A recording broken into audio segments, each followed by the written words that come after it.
There's another kind of loop that we see in programming, and it's called a for loop. And this will run a block of code a set number of times depending on how you write the loop. In this case, I have chosen to use a built-in Python feature called range. And what this does, it will define a set number of times that something will happen, like a range of numbers. Now, it only works with integers, so you can't use it with decimals or with text. It's only for integers. But if you just need a quick range of numbers, then the range is a great sort of keyword to use. Now, bear in mind, of course, that we start counting in computers from zero. So range 4 is going to give us 0, 1, 2, and 3. So if we wanted to go up to the number 4, we'd have to have range 5. So the for loop begins here on line 8.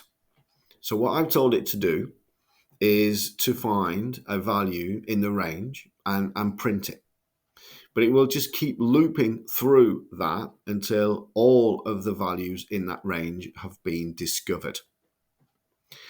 So I doesn't really mean anything. It's just a placeholder, if you like a bit like a variable is a placeholder.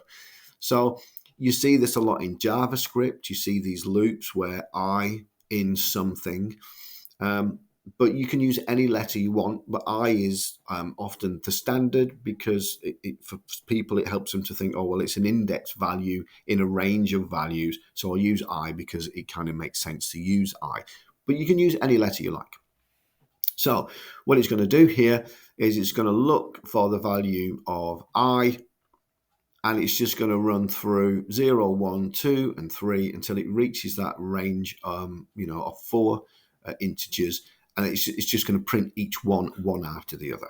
So if I run it now, you'll see what we get is for I in values, print I. So find I, the first value is 0, the second value is 1, the third is 2, the fourth is 3.